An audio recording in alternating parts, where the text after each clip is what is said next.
जय हिंद, नमस्कार। मैं इनके सिंघानिया आप सभी को बहुत बहुत स्वागत है। दोस्तों, ये सेट नंबर 8 है जिसमें मैं आपको पढ़ाने वाला हूँ 4 तारीख पहला महीना 2021 के सेकंड शिफ्ट में पूछे गए एनटीपीसी के सारा GK and science and current affair के सारा क्वेश्चंस।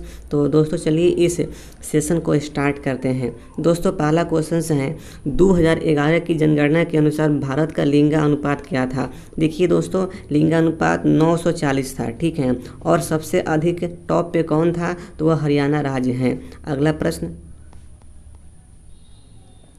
इनमें से किसे नाइट डॉट्स अवार्ड 2019 से सम्मानित किया गया था। एनी जैदी को। दोस्तों आपको ध्यान रखना है कि एनी जैदी को ना 2019 में नाइट डॉट्स अवार्ड दिया गया था। हमारे शरीर में वसा संचायक ऊतक कौन सा होता है। एडिपोज ऊतक। दोस्तों आपको ध्यान रखना है कि हमारे शरीर में जो वसा का संचायक जो ऊतक होता है वह उसको एडिपोज ऊतक के नाम से जानते हैं। भारत के राष्ट्रपति द्वारा लोकसभा में एंग्लो इंडियन समुदाय से कितने सदस्य मनोनीत किए जाते हैं। दोस्तों यह किए जाते हैं 2। लेकिन दोस्तों देखिए अब क्या हो गया है, 104 संविधान संशोधन के तहत ना इस पद को खत्म कर दिया गया है, ठीक है। अगला प्रश्न है, विख्यात समाज सुधारक और महिला शिक्षा के लिए कार्य करने वाली पंडित रामाबाई सरस्वती किस भाषा की महान विदुषी थी। संस्कृत। अगला प्रश्न, भारत देश का दक्षिणतम बिंदु कौन सा है। इंदिरा पॉइंट। दोस्तों ये कहाँ पड़ता है, आपको ध्यान रखना है, ये जो है ना अंडमान निकोबार में पड़ता है। अगला प्रश्न,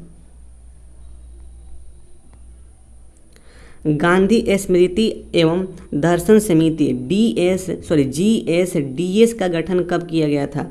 1 सितंबर 1984 में। दोस्तों प्रश्न पूछा गया है कि गांधी स्मृति एंड दर्शन समिति का गठन कब हुआ था, तो 1984 में किया गया था। GSAT 31 क्या है। दोस्तों प्रश्न में है कि GSAT जो 31 क्या है, तो यह एक दूरसंचार सैटेलाइट है। टैक्सोल किस पेड़ से निकाला जाता है। दोस्तों टैक्सोल को ना सूची वृक्ष से निकाला जाता है।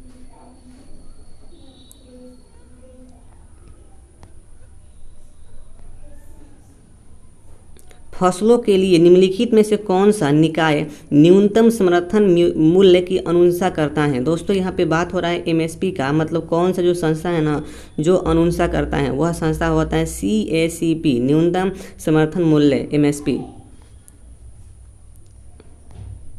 भारत में पहली यात्री रेल कब चली थी। यह दोस्त चला था 1853 में, मुंबई से ठाणे। आपको ध्यान रखना है।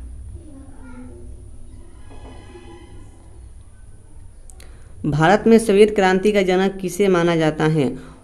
वर्गीज कुरियन को।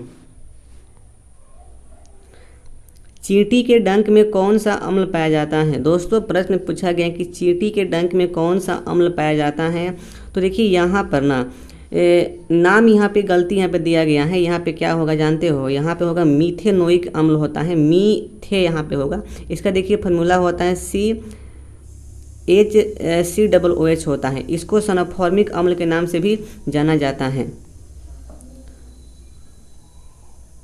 वर्णनात्मक इतिहास की पुस्तक इंडिया आफ्टर गांधी किसने लिखी है। दोस्तों इस पुस्तक को लिखा गया है रामचंद्र गुहा के द्वारा। कौन पुस्तक है, इंडिया आफ्टर गांधी। बहुत ही अच्छा पुस्तक है, रामचंद्र गुहा।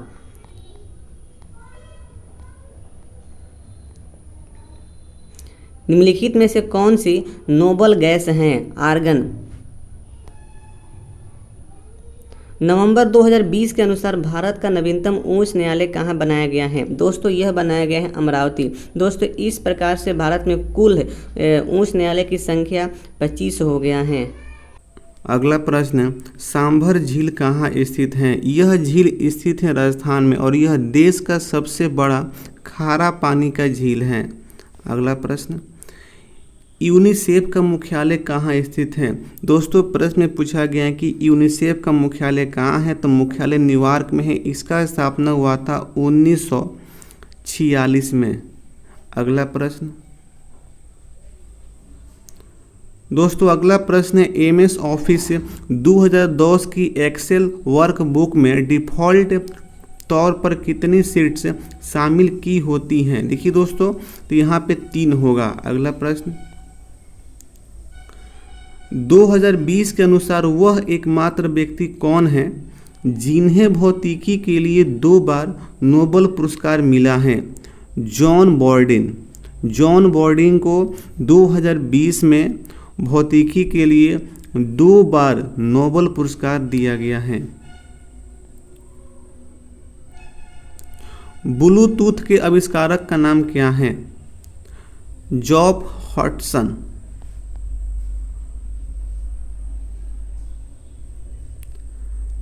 वर्तमान में संविधान की 8वीं अनुसूची में कितनी भाषाएं सम्मिलित हैं? 22। दूसरी वंदे भारत एक्सप्रेस किन शहरों के बीच चलती हैं? दोस्तों आपको ध्यान रखना है कि जो दूसरी जो है ना वह नई दिल्ली से कतरा। दोस्तों पहली यह दिल्ली से बनारसी।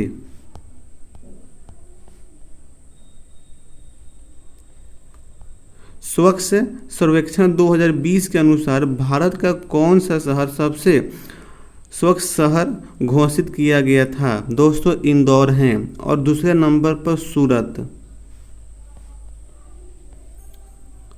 भारत में पहली ब्रिटिश प्रेसिडेंसी की स्थापना कहाँ की गई थी? सूरत में।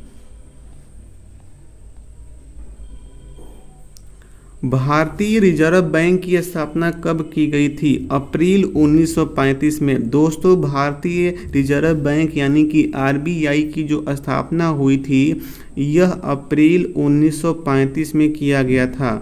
दोस्तों इस बैंक का जो राष्ट्रीयकरण हुआ था 1949 ईस्वी में किया गया था। अगला प्रश्न, न्यूटन के गति के प्रथम नियम का अन्य नाम क्या है? जड़त्व का नियम। दोस्तों न्यूटन के प्रथम नियम के अन्य नाम है जड़त्व का नियम।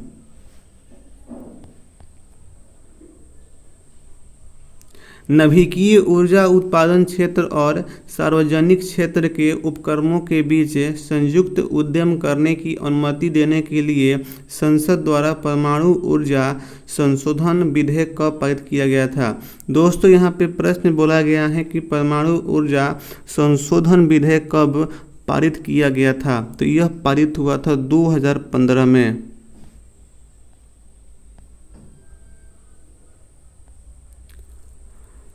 राजभाषा अधिनियम की धारा 3 के माध्यम से संघ के राजकीय कार्यों के लिए अंग्रेजी भाषा के निरंतर इस्तेमाल को किस वर्ष लागू किया गया था? 1965 में। दोस्तों आपको ध्यान रखना है कि 1965 में ना राजभाषा के रूप में अंग्रेजी को लागू किया गया था। राजभाषा अधिनियम धारा 3 के माध्यम से। बहुत ही अच्छा प्रश्न है।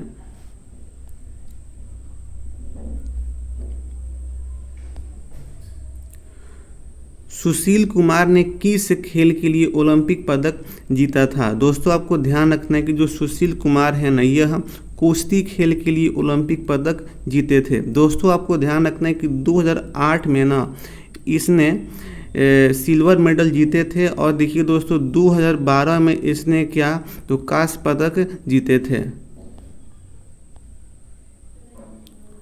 विधवा पुनः विवाह की अनुमति देने का वाला कानून हिंदू विधवा पुनः विवाह अधिनियम किस वर्ष पारित किया गया था? 1856 में। दोस्तों यहाँ पे बात हो रहा है कि विधवा पुनः विवाह की अनुमति देने वाला कानून किस वर्ष पारित किया गया था? तो दोस्तों यह पारित हुआ था 1856 ईस्वी में। टेलीकॉम क्षेत्र में ISP का पूर्ण रूप क्या है? Internet service provider. दिल्ली की जामा मस्जिद का निर्माण किस वर्ष पूरा हुआ था? दोस्तों प्रश्न पूछा गया कि दिल्ली के जामा मस्जिद का निर्माण कब पूरा हो गया था? तो वह पूरा हुआ था 1656 ईस्वी में। अगला प्रश्न, 1875 में मोहम्मद एंग्लो ओरिएंटल कॉलेज की स्थापना किसने की थी जो बाद में अलीगढ़ मुस्लिम विश्वविद्यालय बना? दोस्तों प्रश्न में पूछा गया है कि एंग्लो ओरिएंटल कॉलेज की स्थापना किसने की थी? तो इसका स्थापना सैयद अहमद खान ने किया था। दोस्तों सैयद अहमद खान ने एंग्लो ओरिएंटल कॉलेज की स्थापना किए थे। फतेहपुर सीकरी स्थित बुलंद दरवाज़ा अकबर द्वारा डैश पर अपनी विजय के प्रतीक के रूप में बनवाया गया था। देखिए दोस्तों, यहाँ पे प्रश्न पूछा गया है कि फतेहपुर जो सीकरी जो आगरा में है ना, आगरा में स्थित है, यहाँ पर जो बुलंद दरवाज़ा है, इस दरवाजे को अकबर ने कहाँ पर विजय की खुशी में बनाया था? तो वह गुजरात होगा दोस्तों। संसद द्वारा निःशुल्क और अनिवार्य शिक्षा का अधिकार अधिनियम किस वर्ष में पारित किया गया था? तो 2009 में। दोस्तों, इसे कहा जाता है राइट टू एजुकेशन। संयुक्त राष्ट्र सुरक्षा परिषद के अस्थायी सदस्यों का कार्यकाल कितना होता है? 2 वर्ष। दोस्तों, संयुक्त राष्ट्र के ना अस्थायी जो मेंबर होते हैं 10 से, उनका जो कार्यकाल होता है 2 वर्ष का होता है। भारत में प्रोजेक्ट टाइगर किस वर्ष शुरू किया गया था? दोस्तों, भारत में प्रोजेक्ट जो टाइगर है ना, यह स्टार्ट हुआ था 1973 में और इसके तहत भारत का पहला टाइगर जो रिजर्व बना था वह जिम कॉर्बेट था। आपको ध्यान रखना है। दोस्तों, हम लोग इस प्रकार से इस सेट को पूरा कंप्लीट कर लिए हैं। इस सेट में जितने सारे GK and science and current affair के क्वेश्चन पूछा गया था, सारे क्वेश्चंस को हम लोग यहाँ पे डिस्कस कर लिए हैं। दोस्तों, अब मैं मिलता हूँ अगले सेट में। जय हिंद, वंदे मातरम।